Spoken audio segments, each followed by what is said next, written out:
Hola, ¿qué tal? Buenas noches. Estamos en la segunda sesión de este podcast de Toastmaster, nuevamente con Ernesto, con Carlos, y tenemos un invitado. Tenemos una persona que no estuvo en el primer capítulo, pero que está incorporando aquí al equipo. Rolando, ¿puedes presentarte brevemente? Claro que sí, mi nombre es Rolando de la Cerda, tengo 4 años en Toastmaster desde el 2018 y estoy aquí con ustedes para aprender y ver esto de los podcasts. Bueno, gracias, Rolando. Bueno, la idea de la sesión de hoy es que podamos compartir con todos ustedes cómo se preparan los discursos, qué ritual tienen los compañeros Toastmaster. Me gustaría empezar con Carlos. ¿Cuál es tu ritual, Carlos, para un proyecto en Toastmaster? Bueno, Rogelio, mira, no sé si sea bien o mal, pero yo me preparo exageradamente. Va a ser muy rara la ocasión en que yo me pare a hablar y no esté preparado, porque siento que si no estoy preparado me falta confianza. Incluso ya ha pasado en alguna ocasión, en una capacitación de división que hubo aquí, nuestra directora, la señorita Violeta, me dijo, pasa a dar todo el tema, ya lo viste. Pero yo no me sentí con la confianza, francamente. ¿Por qué? Porque no me había preparado. Para mí es prepararse. Ya lo dijo Benjamin Franklin, si fallas en prepararte, te estás preparando para fallar. Carlos, y hablas de la preparación, te grabas, te ves en el espejo, practicas con alguien. ¿Cuál es el ritual? Definitivamente sí practico las presentaciones, así sea un proyecto en mi club Toastmaster o sea una conferencia de 2 horas o más tiempo. Siempre la ensayo, pero la preparación comienza desde más atrás, en investigar el tema, reunir el material, ver qué sí funciona, qué no funciona, investigar quién va a estar en la audiencia, adecuar la plática para esa audiencia que va a estar ahí. Esos son mis rituales de preparación para un proyecto. Porque, complementando lo que comentas, muchas veces llegamos al salón o al auditorio donde vamos a estar y lo que no se quiere muchas veces es que en el momento falló el sonido, falló el video. Entonces esos son de los puntos que debemos de considerar dentro de las presentaciones. Ya nos preparamos internamente y con material, ya sabemos de lo que vamos a hablar, pero también es importante que cuando vayamos al auditorio también validemos que el equipo técnico esté correcto. En tu caso, Ernesto. Pues mira, Roger, fíjate que no soy mucho de estudiar, ¿sí? Cuando voy a dar una conferencia, lo que hago es que yo la diseño. O sea, a la hora de diseñar, justamente voy haciendo ajustes para que me imagino que estoy hablando con el público. Entonces, empiezo a estructurarlo de tal forma, desde que nace, ya estoy hablando al público. No estoy preparando una conferencia para dar una receta, sino ya lo veo al público, ya me estoy imaginando el público, ya me estoy imaginando las preguntas, y eso me hace enriquecer pues ahora sí que mi proyecto, de lo que voy a hablar. Antes de eso, regularmente lo leo. Como sabrán ustedes, tengo 3 canales en YouTube y uno de ellos es mi favorito. Y regularmente ahí ¿sí? Me filmo, hablo, hago correcciones en ese mismo momento. Oye, ¿sabes qué? Mira, se me ocurrió lo otro. Y antes de llegar, por ejemplo, a una conferencia, lo leo, lo vuelvo a leer tranquilamente. Es más, lo trato hasta de hablar, ¿sí? Para poder que algunas palabras no se traben. Porque a veces traes la idea y justamente es que ya me lo sé. Es que ya lo tengo aquí, como siempre decimos, ¿no?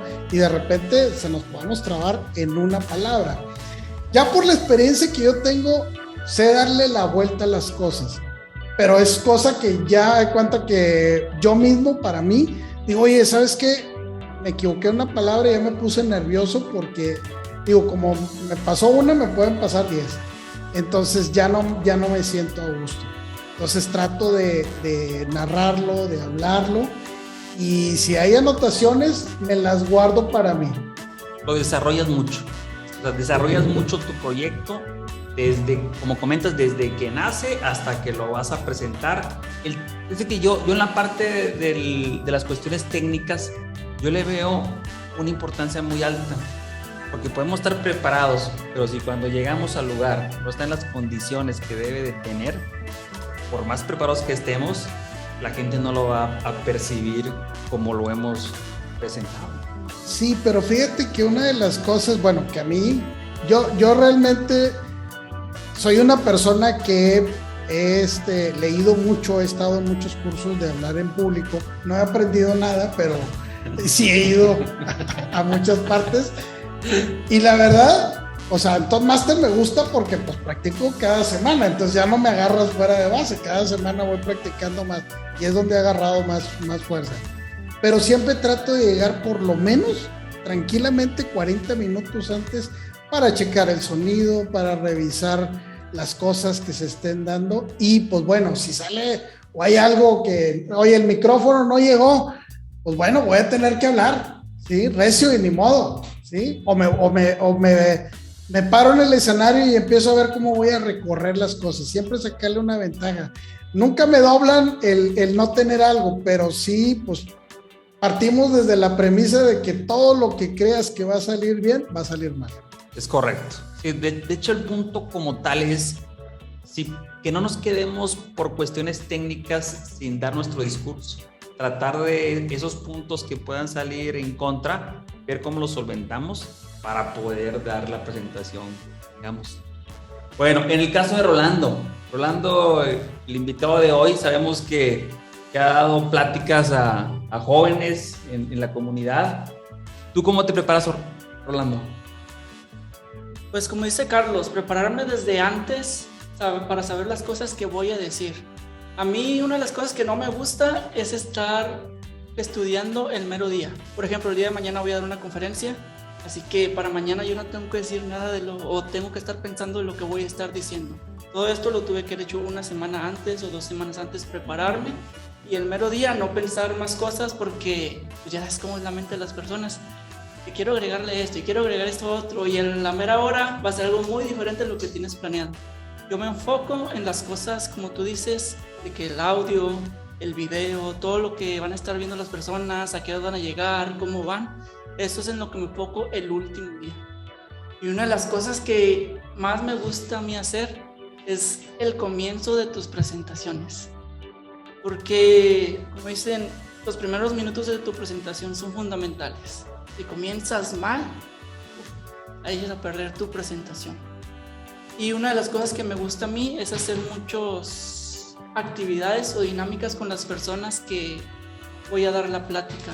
No voy a entrar así como dicen con una frase, sino que antes voy a entrar haciéndolos que se muevan, haciéndolos que griten, haciendo que salten o cosas así, para que ellos liberen toda esa presión tal vez que tienen y puedan estar más enfocados en mí. A lo que nos comentas es de que interactúas con el público, porque muchas veces cuando uno va a dar algún discurso, o depende del público con el que estemos tratando, a lo mejor son muy reacios, esos que pues nada más están viendo lo que estás explicando, pero tú tratas de incorporarlos a tu plática. ¿Y alguna dinámica que tengas para poder integrarlos? Una de las cosas que yo hago es cuando me presentan y todos aplausos, ¿verdad? Y entro. Y me dijeron, no, hombre, me dijeron que los de Toastmaster son más animados, que cuando iba a llegar todos iban a parar, iban a gritar, iban a aplaudir, y ya la gente lo empieza a hacer. Y es como también se liberan, como te digo, y con más ánimo entran todavía. No, muy bien, muy bien. En lo personal, cuando yo preparo discursos para todo, fíjate que en la parte, en lo que yo desarrollo, yo lo desarrollo de forma diferente. O sea, por ejemplo, los discursos de Toastmaster los desarrollo diferente a como lo manejo en la parte laboral. En Toastmaster muchas veces nos toca hablar de situaciones que ya conocemos, situaciones que sí tienes que investigar algo, pero la idea es que transmitamos lo que ya conocemos para que sea un poco más fácil. ¿Por qué? Porque aquí en Toastmaster pues, no tenemos una guía, ¿verdad? No tenemos... La presentación te ayuda. ¿Por qué? Porque al final de cuentas vas viendo los puntos, pero realmente se trata de que tú des tu punto de vista con tus propias palabras. Eso vale mucho y cuenta mucho. Entonces, en lo que yo presento de Toastmaster son situaciones que ya conozco, nada más les doy una estructura y lo que hago, yo sí me grabo, no sé si ustedes se graben en el celular. Sí. Bueno, yo sí me grabo, obtengo esos 6-7 minutos y digo, el tema que voy a desarrollar sí lo puedo dar en este tiempo. Y eso ya me da una confianza y una habilidad para decir, bueno, si ya lo hice, ya lo grabé, ya me vi, bueno, vengo y lo expongo. En el tema laboral, como son a lo mejor situaciones muy técnicas, ahí sí necesitas un poquito de más apoyo porque probablemente pueden ser muchos números, puedan ser mucha información. Ahí ya no es lo que tú consideres y lo que tú piensas, ahí sí tienes que irte sobre datos exactos. Entonces, considero que cambia lo que hacemos aquí en el contexto, digo, en la estructura y en lo que sabemos que tiene que ser, es lo mismo, pero el contexto tiende a cambiar. No sé cómo tú lo veas, Carlos, también que te toca a ti dar presentaciones en trabajo y aquí en Toastmaster. Sí, definitivamente es diferente y hay varios factores en los que se basa esa diferencia. Uno es lo que está en juego. Obviamente, porque venir a dar un proyecto a Toastmaster, pues sabes que aquí estamos en un ambiente seguro donde se puede echar a perder y no pasa nada. Pero dar una mala presentación en el trabajo y pues las cosas cambian. Y por lo mismo, el nivel de estrés y de ansiedad es diferente. Y el segundo factor es que regularmente no tienes mucho tiempo. Te dicen, el viernes tienes que dar esta presentación o te dicen, ve a la junta porque hay que explicar esto. Y pues es en el momento. Es un table topic en el instante donde tienes que organizar información que se supone que tú dominas. Y que tienes que saber explicarla a gente que muchas veces no tiene conocimiento ni idea de cómo funciona. Por eso es mucho más retador. Claro. Y en el caso de Ernesto, al ser su propio jefe, tal vez no tenga esa diferencia como nosotros. ¿Tú ves esa distinción entre un proyecto de Toastmaster y tus proyectos personales que haces en tu día a día? Sí, fíjate que yo, Roger, yo veo, simplemente hoy me llamaron a una junta y me dicen, oye, en 40 minutos nos vemos y vamos a hablar de negociaciones y vamos a ver este punto y vamos a ver el otro. Lo primero que hago es, a ver, serénate, tranquilo, relajado, no va a pasar nada. ¿Sí? Yo mismo me tranquilizo. Voy manejando regularmente, subo al radio, voy cantando para no estar pensando qué es lo que va a pasar. Llego en frío. Pero lo primero que hago como estrategia es escucharte. Cuando a veces no sabes del tema, puedes retomarlo cuando la gente te empieza a hablar. ¿Sí? Y ahorita utilizamos precisamente, ahorita en la sesión tomamos esa parte como que hablan los políticos, ¿no? A veces te hacen una pregunta y salen con otra cosa. Bueno, justamente ahorita en la junta que llegué, lo primero que me dicen, entonces, ¿ustedes qué van a querer? Pues si veníamos a una exposición donde íbamos a alegar sobre un negocio, pero él iba a empezar, él era el que iba a narrar, pero yo creo que también lo agarraron en ceros y no sabía ni qué decir. Entonces le dije, bueno, pues si no tienes qué decir, pues vámonos. Y hice la finta de que me iba a parar y me dice, no, es que pues yo quería platicarle sobre esto, así. Y empezó con el tema y empezó a desarrollarlo y de ahí empecé a tomar bases. ¿Sí? Nos fue muy bien en la negociación. Pero esa parte que te da la tranquilidad de Toastmaster, que aunque no sepas del tema, cómo utilizar una técnica para darle la vuelta a las cosas, pues me ha ayudado mucho, la verdad es claro. Que, digo, me ha sacado de muchos apuros y ahorita lo tuvimos a mediodía, ¿no? Uno de ellos. Sí, al final de cuentas se pudiera pensar el contexto que se tiene cuando trabajas por tu propia cuenta, cuando trabajamos, pero en el caso de Rolando, ¿tú, Rolando, sí ves una diferencia entre lo que haces aquí y lo que haces afuera? Sí hay una diferencia, pero trato de poner todas las cosas que aprendo en Toastmaster fuera de Toastmaster. Porque en Toastmaster ya están caladas, ya están verificadas, ya hasta me evaluaron cómo hablo, cómo empiezo, cómo termino. Y yo lo tomo con toda la confianza para cuando doy otras presentaciones fuera de Toastmaster.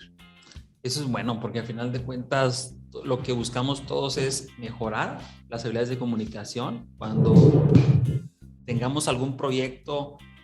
Y como le hemos dicho muchas veces, al final de cuentas lo que buscamos es no solamente en Toastmaster, no solamente en el aspecto laboral, sino también en el tema personal. El que tengamos esa habilidad nos ayuda para salir de cualquier problemática que tengamos. Ok, situaciones chuscas, algo que les haya pasado. Se les fue el agua ese día que iban a dar el discurso. Se fue la luz en el lugar, alguien que tenga alguna experiencia. A ver, Carlos. En alguna ocasión estaba dando una plática de capacitación en el corporativo de Super 7. Andaba yo trajeado de corbata y estaba cambiando las diapositivas con un control remoto, las estaba cambiando. En una de esas no sé qué pasó, que solté el control remoto y se cayó al piso. Y el control remoto estalló en 1000 partes. Pero eso no fue lo peor.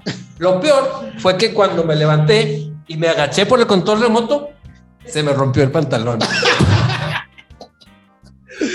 Para fortuna, pues tenía la audiencia enfrente y no tenía nadie atrás. Así que pude continuar hablando durante toda la mañana en la plática de capacitación y ya después salí pues muy apretadito y dando el frente a todo el mundo para que no se dieran cuenta de lo que había pasado. Muy buena anécdota. Fíjense que ahí me tocó hacer una presentación hace muchos años, pero son de esas presentaciones que no son nada amigables. Me tocaba decirle al grupo de personas, más de 100 personas, que no iban a tener utilidades. No. Entonces, el trayecto desde que salí de mi oficina hasta donde estaban concentrados, todos estaban esperando que yo les diera ese aviso. Entonces fue muy retador. O sea, no fue nada chusco, sino fue muy estresante. ¿Por qué? Porque todos esperaban que llegara y que les dijera, ¿sabes qué? Pues te van a tocar tus 4,000, 5,000 pesos. Y tuve que llegar a dar la mala noticia, que por condiciones de la compañía no había utilidades y que ese mes de mayo pues iba a ser un mes normal. Pero fue la verdad que muy desafiante. Salí avante al final de cuentas. Claro que cuando me fui, 2 que 3 se han de haber acordado de mi madre, pero a veces te toca y tienes que salir a decir esas noticias. Sí, claro. Adelante, Rola. Yo recuerdo una vez, hay muchas personas que dicen, no, pues cuando voy a empezar a hablar me quedo en blanco. Yo no. Vienen muchas cosas en mi cabeza que ya no sé ni cuál decir. Y recuerdo una vez que iba a presentar a una de nuestras compañeras, Elizabeth, y le iba a presentar, no, es que en esa fracción de segundos donde piensas mucho, yo pensé, ¿la presento como señora o como señorita? Porque señora se escucha feo, pero no es señorita porque ya está casada. Y era como, no sé qué hacer. Y ya dije, con ustedes, la señora Elizabeth Lazo. Y fue una de las cosas como, yo me sentí muy mal, pero también es lo correcto, pero me sentí mal. Sí, al final de cuentas. Claro. A ver, Ernesto, sáquete algo de la chistera. Órale. Fíjate que me han pasado muchas. Soy una persona que, como les comentaba, que he estudiado mucho esto de hablar en público porque no se me da. Yo soy muy tímido, o sea, si tú me dices, ¿qué onda, compadre? ¿Cómo estás? Bien. Y si tú dices, yo también, y se acabó, ya se acabó. Vamos a ver la tele porque ya, o sea, ahí. Entonces, esa parte me cuesta mucho de hablar. Entonces, me tocaba en alguna conferencia platicar con la persona que me iba a, pues, anunciar. Había pasado yo mi currículum, le había pasado todo lo tenía, pero se le olvidó a esta persona. Se le olvidó hasta el nombre y a lo que venía. ¿sí? Entonces llegó y se paró y lo primero que dijo, ¿cómo están, señores? Muy bien, todos. Y vi en su cara, en su expresión, que se quedó en blanco, así como dice Roland, o sea, te quedas en blanco totalmente, en blanco. Yo también dije, yo lo esperaba, pero vi su cara y lo único que fui, pues fue a aventarme, ¿sí? Y lo primero que les digo, gracias por la presentación, no hombre, excelente, qué bueno que me diste esa presentación. Todavía se me voltea y se me queda viendo como diciéndome, pues ¿cuál presentación? Pues si me quedé en blanco. Le digo, justamente eso es lo que necesito, que todos estén en blanco porque hoy les voy a enseñar. Entonces, vi la sonrisa que tuvo él, ¿sí? Y se fue, tanto así que se quedó. Él nada más iba a presentarme, él se queda para agradecerme, que dice, oye, se me olvidaron los papeles, se me olvidó todo exactamente. Entonces, esta parte, pues, no es fácil, o sea, el hablar en público no es nada fácil. Y pues, bueno, puede pasar esto. Fíjate que muchas veces pasa, no sé si coinciden ahí con mi punto de vista, que muchas veces es angustiante en esas primeras ocasiones cuando pues, vas agarrando esa expertise, pero también es angustiante para el público. Porque claro. cuando va el conferencista se para enfrente de la gente, también el público está como que algo con la angustia de que me va a preguntar y qué voy a decir, y a lo mejor es un grupo grande y pues ahí medio se esconden, o los clásicos que se ponen atrás y las primeras filas siempre está sola.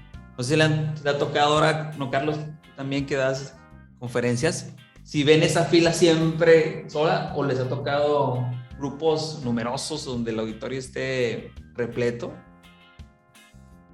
Sí, y de hecho fíjate que esa es una estrategia. Regularmente cuando tú vas a dar una plática y va a haber mucha gente, regularmente nosotros somos, la mayoría de los mexicanos somos de la FEFA, de la Federación de Estudiantes de la fila de atrás. O sea, llegamos y nos ponemos hasta atrás.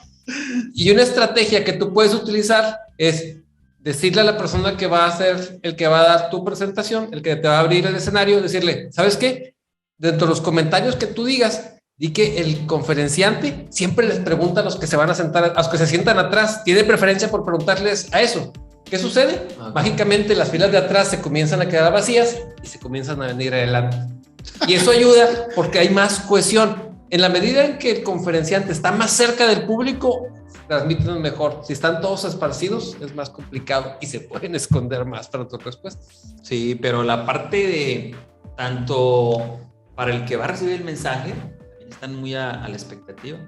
Yo me recuerdo una sesión que tuvimos ahí en la compañía, donde fue un despacho a darnos una plática, y de hecho fue, para no decir marcas, pero fue un despacho, nos hicieron una presentación con video de por medio, y como que parte de la mecánica de la conferencia era mucha interacción con el público.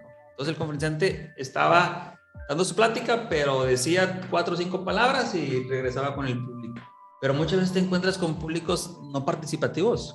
Entonces te quedas con la palabra y la tienes que componer, la tienes que agarrar, y eso pues, muchas veces para ti que vas a exponer, y si traes ese contexto, esa forma de dar la plática, pues algo difícil para poder continuarla. Sí, fíjate que una de las técnicas que he utilizado en este aspecto es justamente eso, llevar humor también. Tenemos que tener la chispa del humor para poder hacer interactivo. Por ejemplo, a mí me tocó una conferencia que me abrió Carlos y luego la volví a ver justamente con Eli Lazo sobre unos ejercicios que hiciste, Carlos, no sé si te acuerdas. Bueno, eso funciona porque los despiertas, porque a veces, y más cuando haces algo muy técnico y que te aventaste de repente, como dices tú, matemáticas, balances, o sea, estadísticas, no, pues ya se te durmió el pelado, o sea, ya tranquilamente se te durmió. Entonces, esa técnica de hacer ejercicios, de tener otro ritmo con otra persona, digo, vale la pena. Fíjate que esa técnica yo la he visto mucho. Cuando paras a las personas a que por lo menos hagan una sentadilla ¿Por qué? Porque muchas veces te toca público donde probablemente trabajaron de 6 de la mañana a 2 de la tarde, los quieres meter a una capacitación a las 2 de la tarde, y claro que la gente ya está cansada y la gente pues va a tomar la capacitación, pero de forma forzada. Entonces esa técnica es muy buena. ¿Alguna técnica, Carlos, que tú conozcas? Nada más te quiero reforzar el punto que va a decir Ernesto. Sí, pues obviamente recordemos que pues tenemos muchas cosas en la cabeza, problemas del trabajo, en la casa, el tráfico, deudas, cosas que pagar. Y pues nuestra atención o nuestro tiempo de atención está limitado. Si tú te agarras 4 horas seguidas, pues no te van a poder tener atención. Hay que darles ese espacio, como acaba de decir Ernesto, pues para que vayan asimilando las cosas. Y 2, si te están doliendo ya las sentaderas de tanto tiempo que estás en una silla, pues obviamente le vas a estar poniendo atención a que te está doliendo esa parte, o la espalda, o que ya estás engarrotado, y pues al momento de que tú lo levantas, le estás permitiendo que respire más, que sea más receptivo y que se olvide de cualquier otra cosa que esté interrumpiendo. Aquí va una pregunta para los tres. Y ha pasado, de hecho, a mí me ha tocado verlo, y hasta, pues sí, verlo, tanto en las pláticas que yo he dado como en pláticas que he estado otros compañeros, en que se te duerme la persona. ¿Les inquieta a ustedes? Oye, pero no se durmió porque tu conferencia no fuera interesante, ni porque no le interesara tu plática. Se durmió porque la persona, pues a lo mejor se desveló un día anterior, lo metieron ahí a la plática. ¿Les ha pasado alguna vez que se les duerme? ¿Y qué hacen? ¿Respetas el sueño? Yo carrillo. Mira, yo te voy a dar el punto de referencia del que se duerme, porque yo me he dormido en una clase de maestría. No me acuerdo, me imagino que andaba yo muy desvelado. La clase era a las 7 de la noche. Comenzó el profesor Tijerina a dar su clase y yo me dormí. Me imagino que hasta estaba roncando. Lo que hizo en este caso el maestro me dijo: hey, levántese, vaya al baño, échese agua, cómprese una coca y se regresa. Y de esa manera pues ya me despertó y pues ya regresé con otro ánimo para estar ahí poniendo atención a su clase. ¿A ustedes les ha tocado alguna vez que se les duerma alguien en la conferencia? De dormir no, pero sí me he dado cuenta de que se empiezan a distraer con otras cosas. Como que ya no me están poniendo tanta atención. Y una de las cosas que yo hago es que los paso enfrente para hacer una dinámica, pero tampoco para exhibirlos de que se estaba durmiendo o que no estaba poniendo atención, sino por ejemplo, si yo voy a hablar del lenguaje corporal, digo, cuéntanos algo, y ya le digo a la gente que le ponga atención a cómo se mueve y todo eso, sin exhibirlo, sino que participe para que no le gane el sueño, para que ponga más atención. Para que participe y para que otro ya no se duerma. Yo la verdad, ¿te ha tocado alguna vez que se te duerma? Fíjate que yo la verdad no me ha tocado Oye, que se me duerma. Perdón, y más por el rango de edades que sí, que yo manejo target de 45 a 70, entonces pues digo, es fácil que pueda pasar eso, pero fíjate que no se me ha... No. He lidiado con necios, ¿sí? La vez pasada, hace un tiempo, empezaba yo en esto, dando una conferencia, cuestiones fiscales, justamente enfrente de mí, un señor, y que hablaba muy recio, ¿sí? Y decía, no, eso no. Y yo daba otro tema, estamos hablando sobre el lavado de dinero, no, eso no va a pasar. Y pues yo veía que la raza como que, espérate, pues déjame escucharlo, ¿no? Claro, y él estaba aferrado. Y ya le pasé mi error, uno de los primeros errores que fue, es pasarle la palabra. A ver, dígame usted, no, pues cállate. Que casi se avienta 10 minutos. Y yo, sí, bueno, vamos a pasar a otro tema. O sea, tuve que cortarlo. Se me da vergüenza, pero tuve que cortarlo. Pero seguía necio. Entonces llegué a un punto ya después de 15 minutos donde paro yo la conferencia y le digo, a ver, esto no va a pasar, ¿sí? Entonces le digo, si no va a pasar, ¿qué está haciendo usted aquí? Por favor, que le devuelvan su dinero. Y al cabo esto no va a pasar, no se mortifique. se queda callado, ¿sí?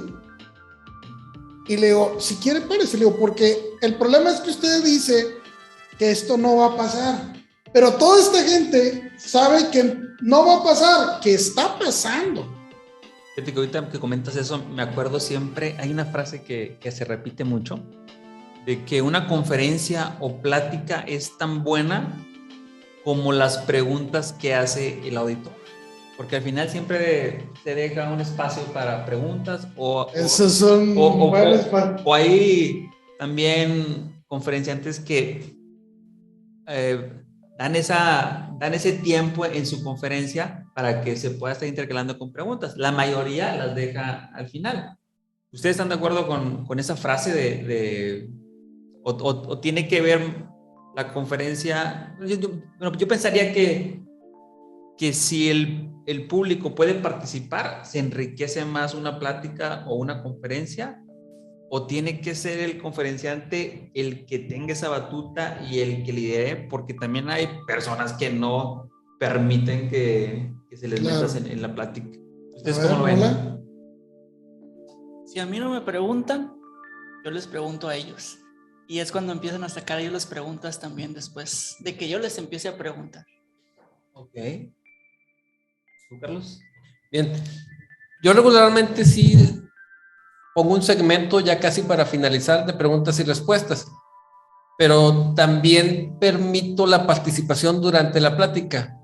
Mi planeación lo maneja así, es decir, yo tengo programado cierto tiempo, ya sé que van a participar durante la plática y también sé que al final vamos a tener una sesión de preguntas y respuestas. ¿Por qué lo hago así? Porque desde mi perspectiva, en la medida en que la audiencia participe, se enriquece la plática. Yo no diría que son las preguntas, yo diría que es la participación, porque un problema que a lo mejor tenga Rolando le va a hacer sentido a un problema que tiene Ernesto, y Ernesto va a aportar algo que yo no he visto tampoco, y de esa manera pues la plática ya no nada más soy yo, no es mi plática que yo generé, es la plática que todos como una audiencia creamos, y eso es más enriquecedor. Fíjate que también en la parte que yo he visto en las conferencias es muchas veces la gente no pregunta ¿por qué? Porque pues le da pena y no quiere levantar la mano. Entonces lo que hacen la gente que maneja los eventos es hacen preguntas escritas. Entonces ya por escrito pues ya como que tienen más confianza para poder hacer esa pregunta. ¿A ustedes qué les funciona más? ¿Ser directos levantando la mano o han aplicado lo de papelitos? Yo he visto, yo digo, a mí me gusta cualquiera. Yo soy como Carlos, ya está dentro del programa el que me hagan preguntas, pero no puedes adelantar. Cuando una pregunta necesita más que una explicación para poder lo entiendan todos, yo te digo en ese momento, aguántame tantito. En un ratito más te contesto. Hay cosas que hablan del tema y que se lo puedo contestar en menos de un minuto. Ahí sí contesto, pero si yo sé que no solamente lleva un entorno más grande el explicarte, siempre les digo, pero también pido una cosa, y es cierto, yo soy de las personas, yo soy un gran consumidor de conferencias, me encanta andar en conferencias, de perdido voy tranquilamente así, 3 por mes, así tranquilamente, de diferentes temas, pero antes me daba pena preguntar, ahora no se la acaban, esa es la bronca. Pero sí me daba pena. Entonces, eso es, me gusta que todos se vayan contentos. Entonces, bueno, si te da pena, pues escríbeme. Nada más quería agregar algo. Sí, cuando tú das la oportunidad de que participen, ya sea con comentarios o con preguntas, pues enriquece. Nada más que también es muy peligroso. Ah, claro. Y ahí la diferencia la hace el manejo que tengas tú del público y también las reglas que tú sientes como precedente cuando inicias la plática. Pues ya les dices, fijas algunas reglas, por ejemplo, si vas a comenzar con la sesión de preguntas y respuestas, una pregunta por persona. Si hay espacio para más, pues luego damos la vuelta. Pero de esa manera, por ejemplo, tú estás evitando que alguien acapare la plática. Es peligroso, pero yo siempre voy a hacer de la idea de déjalos participar y de esa manera lo vas a enriquecer la plática. ¿Sabes qué pasa muchas veces? Que la gente que está tomando la plática en la conferencia, muchas veces ellos sienten que saben más el que está enfrente. Sí. Y más cuando son pláticas técnicas, donde me estás explicando una tabla de impuestos, me estás explicando, y a lo mejor tenemos una persona con mucho conocimiento sentada, y pues está que le hierve la sangre porque dice, no es cierto, o le falta. ¿Cómo controlarlos? Con lo que tú comentabas, con lo de fijar las reglas al principio, ¿cómo lo controlas a una persona que está tan insistente? ¿Le das la pelota o se la quitas? Yo le doy la oportunidad, pero le doy la oportunidad que me explique en 2 minutos. ¿Sí? O sea, si ya te vas a tardar más, o sea, yo trato de decir, tengo que respetar también al público. Vienen a pagar porque yo voy a dar una conferencia, no por escuchar de ti. Vende la tuya, o sea, está bien, o sea, vende la tuya. Yo no tengo ningún problema con eso, pero pues no es mi tiempo. Acapara tu tiempo y adelante. Esa es una de las cosas, ¿no? O sea, el saber darle la vuelta por ahí, porque a veces hay gente que pues no platica en su casa y esa es la oportunidad que tiene para hablarle a todos, ¿no? Entonces, pues no es justo para la gente que te viene a escuchar a ti, pues que alguien acapare. Es correcto. Bueno, yo creo que podemos tomar una muy buena oportunidad de lo que acaba de decir Ernesto. Esos que no platican en la casa, pues invítalos a Toastmasters y aquí les hacemos socios, ¿no? Eso vamos los miembros. Ok. Ya ve, Rola, pues platícanos un poquito qué te gusta a ti, que te pregunten al momento, por escrito. Hablando ahorita de las personas que saben mucho, hasta ahorita no me ha tocado una de esas. Creo que toda mi audiencia es muy noble. Y sí me ha tocado personas que saben, pero no son de esos de que, esto no, sino que hasta hay veces que me ayudan a complementar lo que yo estoy diciendo de una buena manera, sin que se metan tanto a la plática. Tampoco nunca he hecho lo de las preguntas escritas. Sí tengo el tiempo de preguntas y respuestas hasta el final, pero también preguntas durante la conferencia, siempre y cuando no ocupen demasiado tiempo para quitar lo que yo ya tengo planificado. Claro. Ok. ¿Cómo andamos en tiempo? Pues ya se nos acabó el tiempo, pero podemos hacer la última recomendaciones. A ver. Pues la recomendación que podemos dar es adelante. ¿Con respecto a qué? Pues con respecto a las pláticas, a los discursos que se tengan. ¿Cuál va a ser el ritual que tienen que seguir los amigos que nos están escuchando?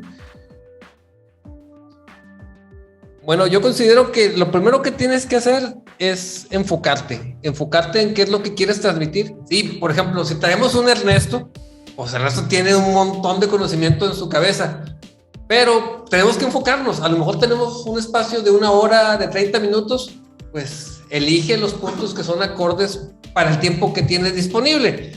Porque si tratas de meter mucho material en la presentación, se va a notar. Y se va a notar porque va a ser muy rápido, o se va a notar porque la gente no lo va a entender. Yo diría, enfócate en lo que quieres dar. Y ya con base en ese enfoque, pues ya viene el resto, la preparación, el desarrollo y lo bueno que va a estar la plática.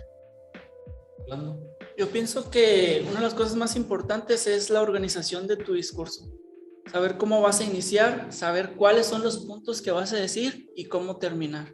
Esto es fundamental porque si no vas a estar hablando cosas sin saber qué es lo que estás diciendo y te vas por otros caminos y es donde se te echa a perder toda la plática. Sin contexto. Fíjate que la recomendación que yo les voy a dar es para aquel que no ha empezado. Si ustedes ven y sienten que tienen la posibilidad, agárrenla, porque sí se pasan muchas oportunidades. Esto les hace crecer como personas y como persona pues impactas en todas las ramas en las que estés activo. Entonces, si tienen una oportunidad, tómenla, preparen su proyecto, discurso, plática, lo que tengan, donde lo vayan a dar, y es el momento para cada uno de nosotros. Excelente, pues bueno, yo en conclusión lo que tienes que hacer, primeramente enséñate a hacer tus discursos, empieza a elaborarlos tú, pero cuando te inviten a hablar empieza a preguntar, ¿sí? ¿Quién es el target? ¿Dónde va a ser? ¿Cómo va a ser? ¿Cuál es el organizador? ¿Qué es lo que tienen en mente? ¿Sí? ¿qué es lo que quieres que se lleve esta gente para que en un momento dado vayas adecuando todas esas premisas que tienes alrededor de la plática que vas a dar? Pues ya sepan. Y la otra, que yo sigo mucho, cuando voy hacia la conferencia, ¿sí? Ahora que las hacemos en línea, bueno, pues de perdido, 1 hora antes, pon tu mejor música, empieza a cantar. ¿Por qué? Porque eso va a afinar tu voz. No va a dejar que, o sea, calientas tu voz y aparte le vas a dar tantita chance de que sea más dinámico a la hora de hablar, no te trabes. Y si es en vivo, trata de llegar de perdido 30 minutos, 40 minutos. Aquí está mi estrategia que yo hago. Yo llego 40 minutos o 30 minutos antes, depende del organizador, y empiezo a platicar con la gente que va llegando. Hola, ¿cómo estás? ¿Qué ha habido? Que el otro, que fue, pásale, mira, hombre, que aquí va a ser, y empiezas a identificar como si fueran tus cuates. Cuando te subes al escenario, lo que volteas a ver son tus cuates. Entonces, como son tus cuates, automáticamente te relajas, te tranquilizas y empiezas a hablar mejor. Okay. Esa es una técnica y un ritual que yo utilizo. Bueno, con esto cerramos nuestro capítulo 2 aquí de Toastmaster. Gracias por escucharnos y seguimos en una siguiente edición. Excelente, muy bien. Pues bueno, saludos a todos. Y bueno, ya vamos a tuvimos invitado de lujo a Rolando de la Cerda, Roger, Carlos. Buenas noches a todos. Y bueno, nos vemos el próximo capítulo, el número 3. Pero está genial. Si no has visto el anterior, está en YouTube. Un fuerte abrazo a todos y que Dios los bendiga. Hasta luego. Bye. Adiós.